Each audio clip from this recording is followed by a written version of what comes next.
They said, "Be glad we still let you visit." Let that sink in for a moment. Let you visit.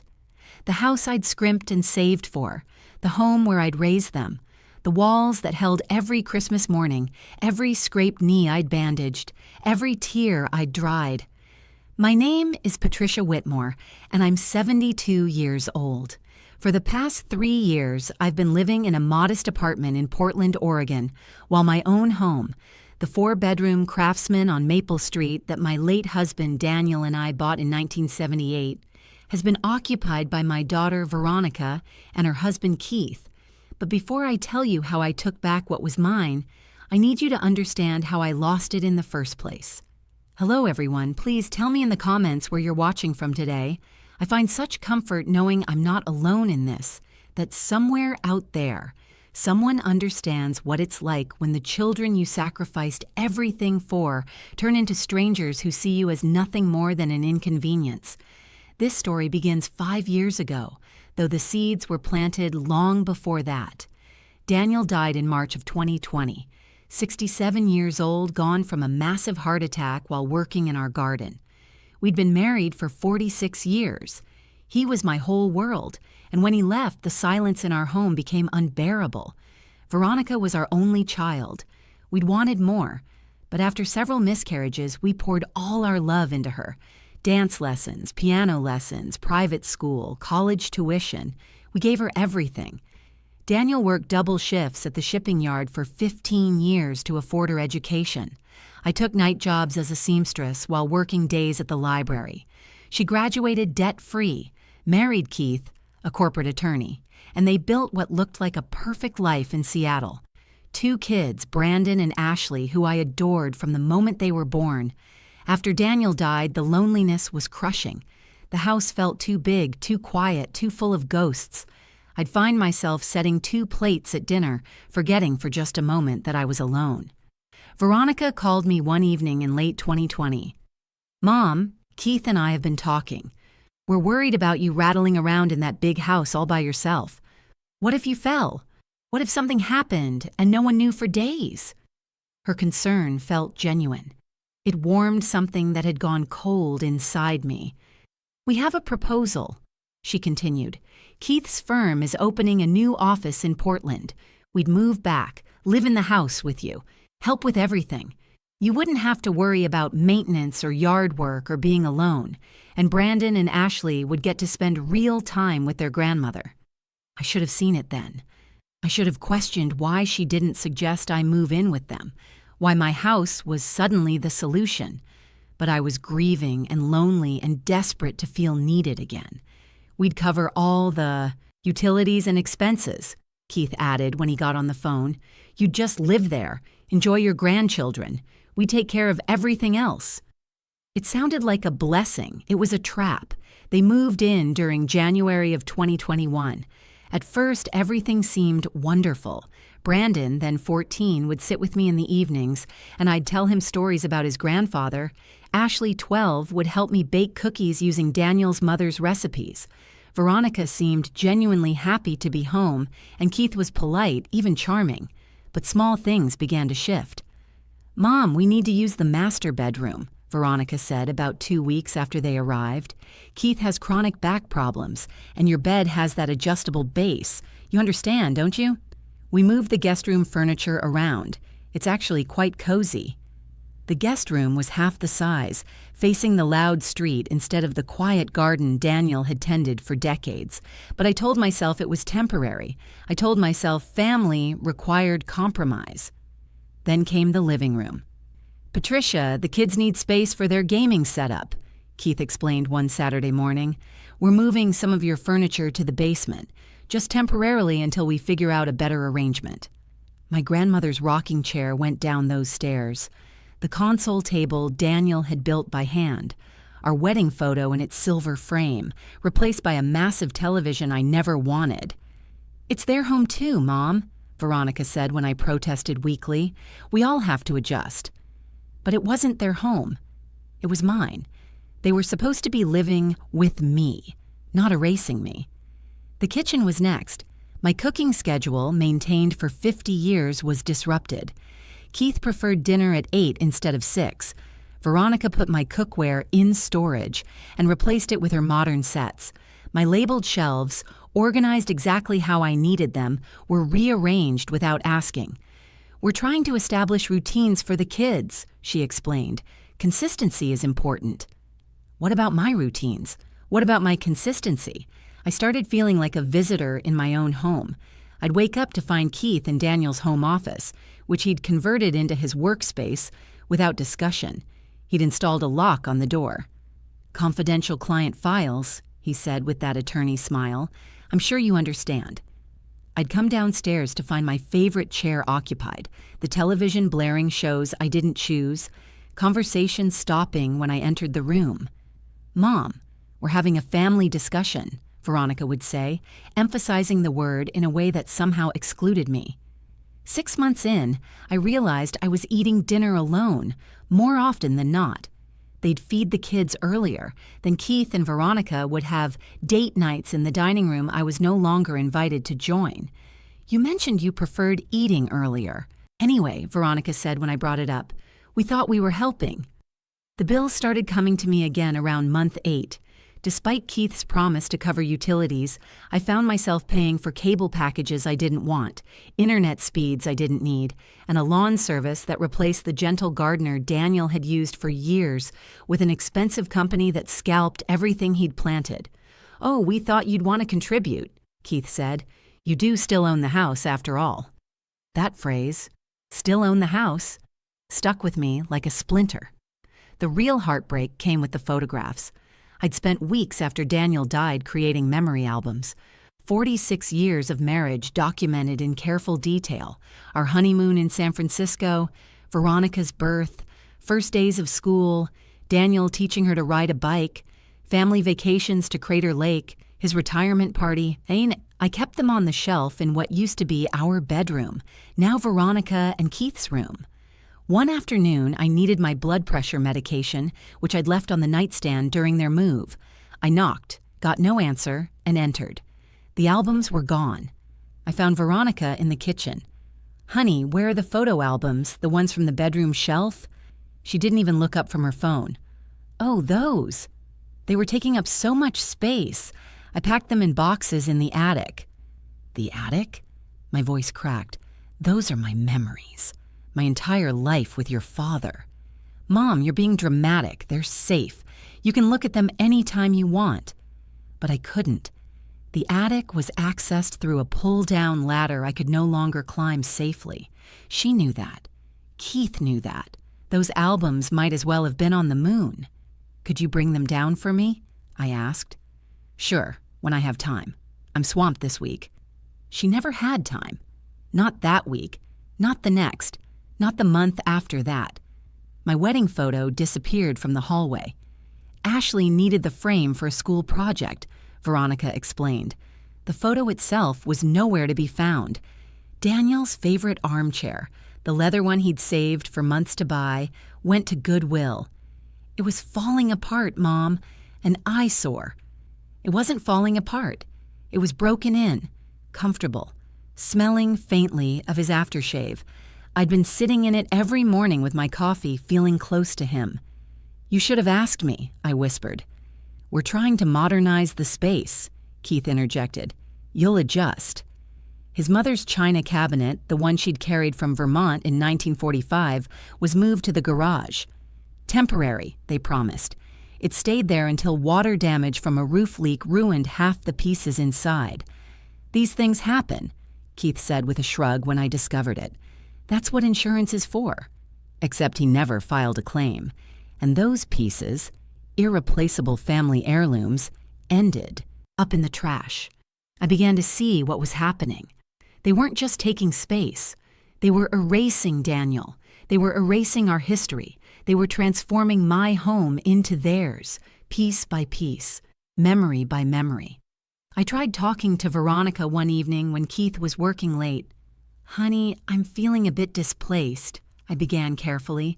"This is still my home, and I'd appreciate being consulted before things are changed or removed." Her face hardened in a way I'd never seen before. "Mom, we moved our entire lives here to take care of you. We gave up our home in Seattle. Keith took a pay cut. The least you can do is be flexible about furniture. I never asked you to give anything up, I said quietly. No, you just guilted us with your loneliness, she snapped back. That hurt more than anything else she could have said. My friends noticed my absence before I did. Carol Jennings, my best friend for 30 years, called one Tuesday morning. Pat, we missed you at book club again. That's 3 months in a row. Are you okay? Was I? I couldn't remember the last time I'd left the house for something I wanted to do. Veronica needed me to watch the kids, I said, though I wasn't entirely sure that was true. The excuse had become automatic. Every Tuesday for 3 months?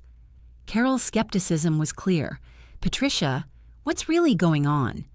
I wanted to tell her everything, how I'd become invisible in my own home, how my family had book club nights and movie nights and dinner parties I wasn't invited to, how I'd asked to join their game night once, and Veronica had said, Mom, you wouldn't enjoy it. We play adult games. Adult games. As if I hadn't been an adult longer than she'd been alive. But saying it out loud felt like admitting I'd made a terrible mistake, like confirming I'd lost control of my own life. I'm just tired lately, I lied. I'll make the next one. I didn't. Because when I mentioned it to Veronica, she scheduled a dentist appointment for Brandon at the exact same time and asked me to drive him. Keith and I both have important meetings, she explained. You don't mind, do you? What could I say? They were doing me a favor by living with me, or so I'd been told repeatedly. My other outings disappeared one by one. My weekly volunteer shift at the library, where I'd worked for 23 years before retiring, conflicted with Ashley's soccer games I was expected to attend. Never mind that Veronica and Keith were both there, my presence was somehow essential. My monthly lunch with the ladies from church was too far to drive at your age, Mom. What if something happened? I was 70 years old then, perfectly capable of driving 15 minutes to a restaurant. But Keith had started making comments about my reaction time, my vision, my confusion about which pedal is which. A joke that wasn't funny because it was completely fabricated. The walls were closing in, but so slowly I barely noticed until I was already trapped. Then came the incident with my car. I'd owned a 2015 Toyota Camry, reliable and paid off. One morning, I woke to find it missing from the driveway. Where's my car? I asked, trying to keep the panic from my voice. Oh, Keith took it to the shop, Veronica said casually. The check engine light was on. It wasn't. I'd driven it just fine the day before. The car came back 2 days later with a list of necessary repairs, totaling $3,800. Keith had already authorized the work. You're lucky we caught these issues, he said. The mechanic said you were driving a death trap. I'd had the car serviced 3 months earlier. Everything had been fine, but I paid the bill because what else could I do? 2 weeks later, Keith suggested I use their second car instead. We hardly drive it, and this way you don't have to worry about maintenance. My car disappeared again, this time permanently. We sold it, Veronica admitted months later. You weren't using it anyway. The money from the sale never reached me. The shift from uncomfortable to unbearable happened over Thanksgiving 2023. I'd spent 3 days preparing Daniel's traditional feast, turkey with my mother's herb stuffing, cranberry sauce made from scratch, sweet potato casserole with the pecan topping, Daniel's favorite pumpkin pie. The kitchen smelled like every happy holiday we'd ever celebrated. Veronica's in-laws, Keith's parents, Robert and Diane, were visiting from California. I'd met them twice before at Brandon's graduation and Ashley's confirmation. Pleasant enough people, though Diane had a way of looking at me that made me feel inspected. I set the dining room table with our good china, the pieces that had survived the garage, water damage, candles, fresh flowers from the garden, Daniel's mother's linen napkins I'd preserved for special occasions. Everyone gathered at 4 o'clock. I'd been cooking since dawn. Dinner's ready, I announced, carrying the turkey to the table with pride. That's when Keith stood at the head of the table, Daniel's place, the spot he'd occupied for 40 years of holiday meals, and raised his glass. Before we eat, I want to thank Veronica for opening her home to family this year. Her home, not our home, not my home, her home. I stood there, oven mitts still on my hands, and watched everyone toast my daughter for hosting Thanksgiving in my house, serving food I'd cooked. "Mom, sit down," Veronica said, gesturing to a chair at the far end of the table. Not beside her, not in my usual spot next to where Daniel used to sit. At the end, squeezed between Brandon and the wall. Robert started carving the turkey. Daniel's job, my job after he passed, apparently now his job. Diane complimented Veronica on the beautiful table setting. "Thank you," Veronica said, not mentioning I'd done it. The dinner conversation flowed around me like I was a piece of furniture. Keith discussed his latest case. Robert talked about their yacht club. Diane mentioned their upcoming cruise to Alaska. "You should join us," she said to Veronica and Keith. "We'd love to have the whole family." I wasn't included in the whole family, apparently. Veronica's eyes lit up. "That sounds wonderful, but we couldn't leave Mom alone for 2 weeks." "Oh, I'm sure she'd manage," Diane said, waving a hand dismissively. "She's lived alone before." "Actually, I've been thinking," Keith said, setting down his fork. "Patricia, maybe it's time we discuss some changes." The table went quiet. Everyone looked at me. "Changes?" I managed. "You're getting older. This house is a lot for you to handle. Veronica and I have been carrying most of the responsibility. Financially, physically. It's becoming burdensome. Burdensome. I was a burden. We think it might be time to consider other living arrangements for you," Keith continued, his attorney voice smooth and practiced. "Somewhere more appropriate for your needs. There are some excellent senior communities in the area." My hands began to tremble. "You want me to move out of my house?" "It's not really about want," Veronica added quickly. "It's about what's practical, what's best for everyone. If you're feeling what I felt at that moment, that crushing betrayal, that suffocating helplessness, please subscribe to this channel. Your support means everything, and it helps me share these stories that so many of us live through in silence." "Best for everyone?" I repeated, my voice barely above a whisper. "Or best for you?" Keith's expression hardened. "I think we should discuss this privately, Veronica. Your mother is getting emotional." Getting emotional, as if I didn't have every right to emotions when being told to leave my own home. "No," I said, surprising myself with the firmness in my voice. "If you're going to discuss my future, you'll do it with me present." Robert cleared his throat uncomfortably. Diane suddenly became very interested in her sweet potatoes. The kids had already disappeared to the living room, whether by design or luck. "Mom, we've sacrificed a lot to be here," Veronica said. "Keith's career took a hit with the transfer. We gave up our social circle, our community. We did this for you." "I never asked you to," I said again, louder this time. "You offered. You said you wanted to help, to be close. Not once did anyone mention that I'd be expected to pay for that help by surrendering my home." "Surrendering is a strong word," Keith interjected. "We're talking about a natural transition. You'd sell the house, split the proceeds, use your share for a nice apartment or assisted living." "I don't need assisted living. I'm 72, not 92. "But you will eventually," Veronica pressed. "And property values are excellent right now.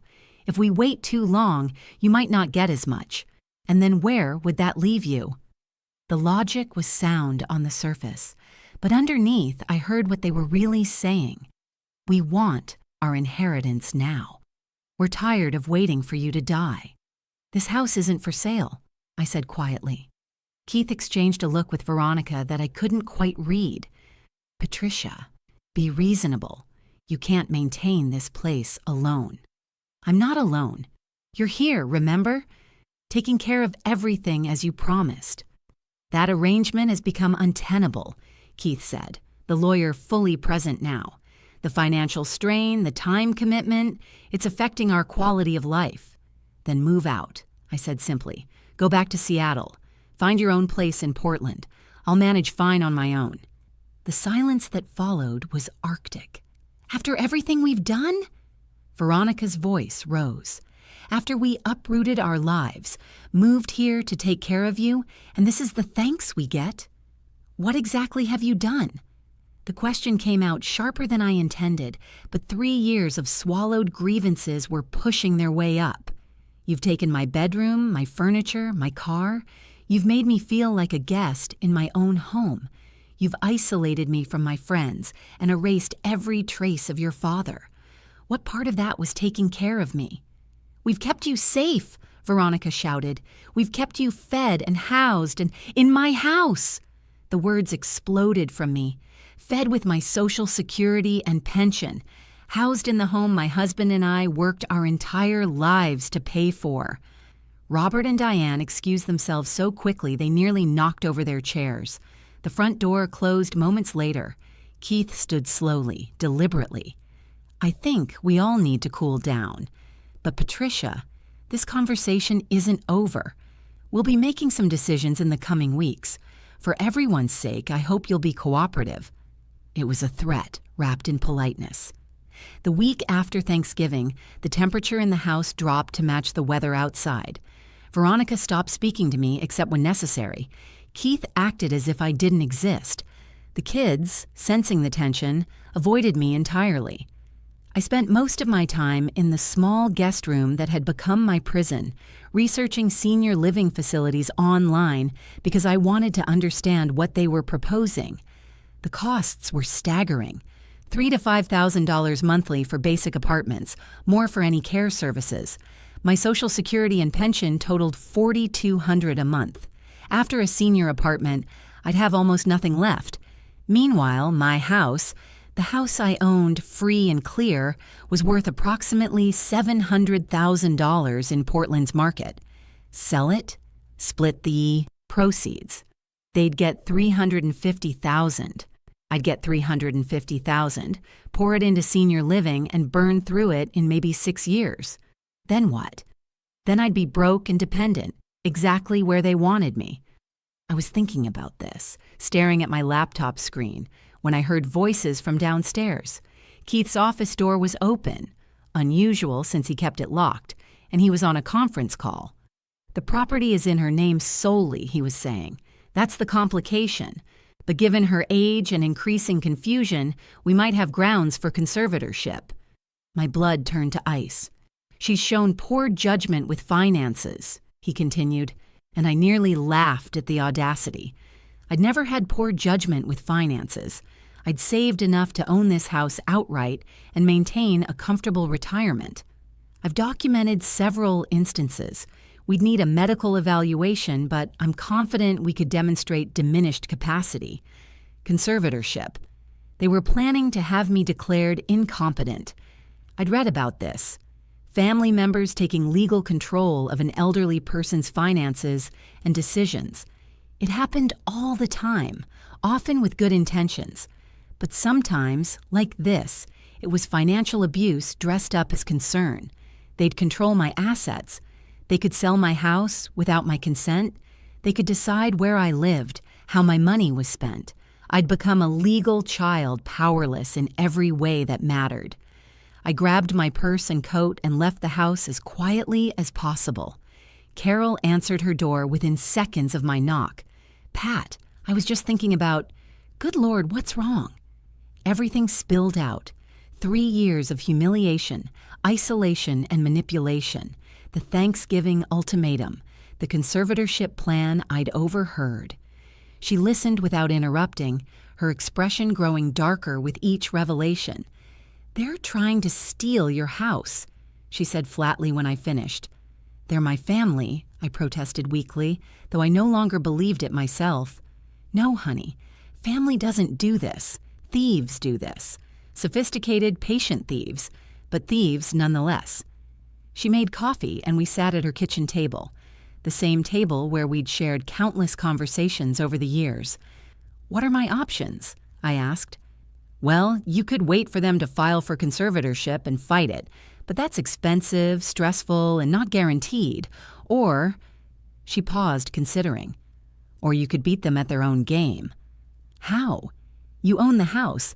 You can evict them. You can sell it yourself. You can take back control before they take it from you." Could I? After everything, did I have the strength? Carol reached across the table and gripped my hand. Patricia Whitmore, I've known you for 30 years. You raised a daughter alone while Daniel worked double shifts. You beat breast cancer in your 50s. You nursed your husband through his final heart attack, staying strong until the very end. You are not powerless. Her words sparked something I thought had died. I didn't go back to the house that night. Carol insisted I stay with her, and I was grateful. For the first time in 3 years, I slept soundly. The next morning, I called Margaret Chen, an attorney I'd known from my library volunteer work. She'd helped me with Daniel's estate and had always been direct and trustworthy. Patricia, tell me everything, she said when I arrived at her office. I did. 3 years compressed into 30 minutes of documentation I'd started keeping. Emails, texts, the bills I'd paid despite Keith's promises, the repair invoice for my car, everything I could gather. Margaret's jaw tightened as she reviewed the materials. This is financial elder abuse, textbook case. Can they really get conservatorship? They can try, but you're clearly competent, managing your own affairs, no cognitive issues. Any judge would see through it, especially with this documentation of their financial manipulation. She tapped the stack of papers. But the process would be hell for you. Expensive, invasive, stressful. Better to make it unnecessary. How? You evict them. Formal, legal eviction. They're month-to-month occupants in your home. You never signed a lease with them, right? Right. They just moved in. Then you give them 60 days' notice to vacate. Oregon law is clear. You don't need cause. It's your property. My hands trembled. They'll fight it. They'll make it ugly. Probably. But the law is on your side. And Patricia, there's something else you should consider. She leaned forward. Sell the house. Not to split with them. They have no legal claim to it. Sell it for yourself. Take the money, buy something smaller that's truly yours, and live the rest of your life free from their manipulation. But Veronica always expected what? To inherit your house? Patricia, inheritance is a gift, not a right. And gifts go to people who've earned them through love and respect, not manipulation and abuse. The idea was terrifying and exhilarating in equal measure. Think about it, Margaret said. In the meantime, let me draft the eviction notice. 60 days from when we serve it. They're out. What you do with the house after that is entirely up to you. I thought about it for approximately 10 seconds. Draft it, I said. The eviction notice was served by a process server on December 15th, 2023. I wasn't there when it happened. Margaret advised I stay with Carol for safety and sanity. But Carol's son, Tom, who lived nearby, reported the aftermath. Apparently, Keith answered the door, read the notice, and turned a shade of purple. Tom described as stroke-inducing. Veronica's scream could be heard from the street. My phone exploded with calls and texts I didn't answer. Margaret had been clear. No contact, everything goes through me now, don't give them any ammunition. The voicemail started angry and grew desperate. How could you do this to us? We gave up everything for you. You're making a huge mistake. Mom, please, let's talk about this. You're not thinking clearly. That last one almost broke me. But then I remembered Keith's voice on that conference call, calmly discussing my diminished capacity, and my resolve hardened. They had 60 days. I started making other plans. In January, while Veronica and Keith scrambled to find new housing, I listed the house with a real estate agent Margaret recommended. The market was competitive. We had 3 offers within a week, all above asking price. I accepted the highest, $745,000. Veronica found out through the lockbox on the front door. She called me directly, bypassing Margaret's instructions. Mom, please, can we just talk, face to face? Against my better judgment and Margaret's advice, I agreed to meet her at a coffee shop. Neutral ground. She looked terrible. Thinner, dark circles under her eyes, her hair unwashed. Part of me, the mother part that never fully dies, wanted to comfort her. Mom, I'm sorry. She started crying immediately. We handled everything wrong. Keith pushed too hard, too fast. I should have protected you instead of going along with him. Yes, you should have. Please don't sell the house. Please. We'll move out. We'll give you space.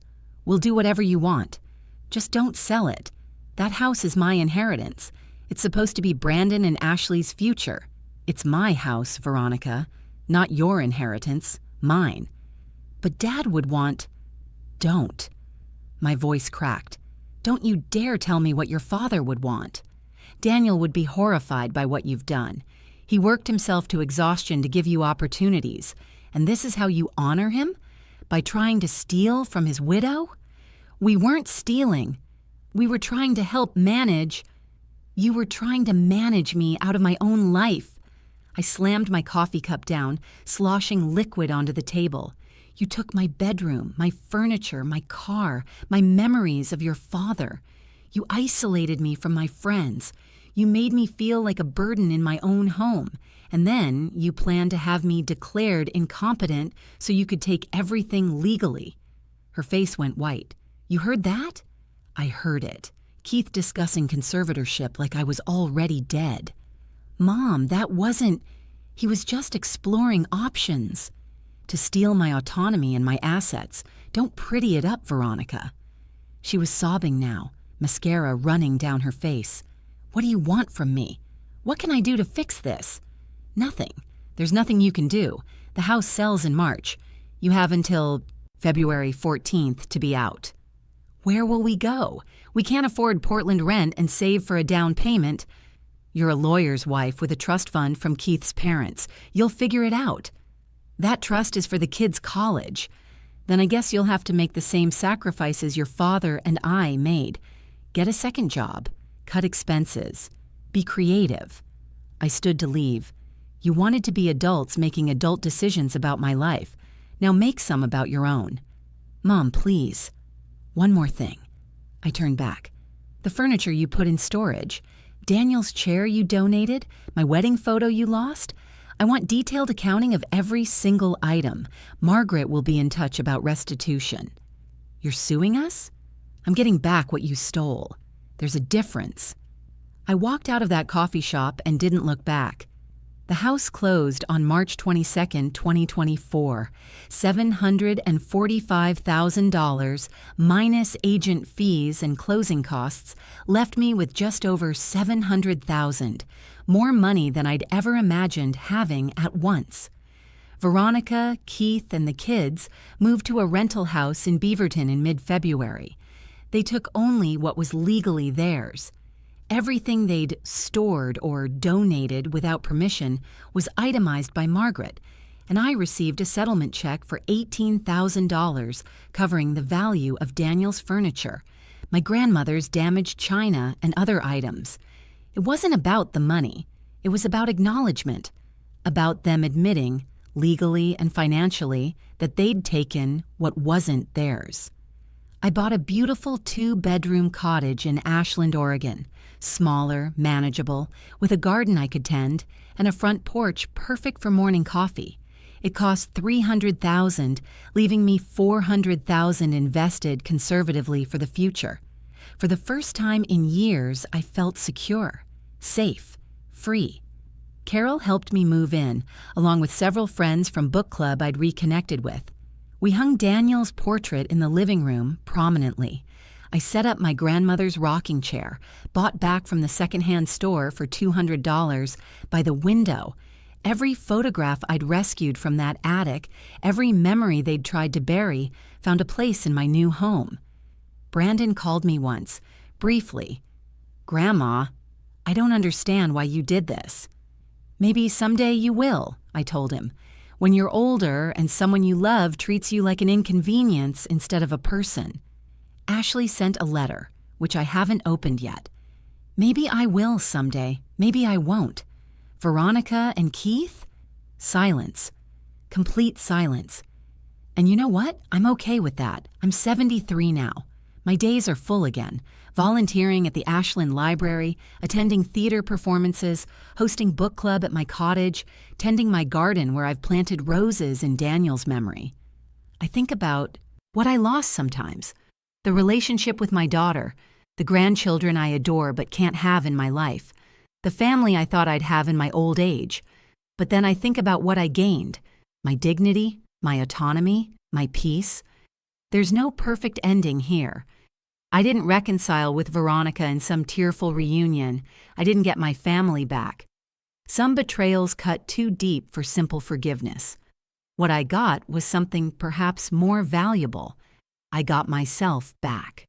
To anyone watching this who's in a similar situation, being made to feel small in their own life, being manipulated by family members who see inheritance as entitlement, please know this: you deserve respect, you deserve dignity, and you deserve to live your remaining years on your terms, not theirs. Inheritance is earned through love, not demanded through manipulation. I'm Patricia Whitmore. I'm 73 years old, and I sold the house they thought they'd inherit. And I've never slept better. Thank you for listening to my story.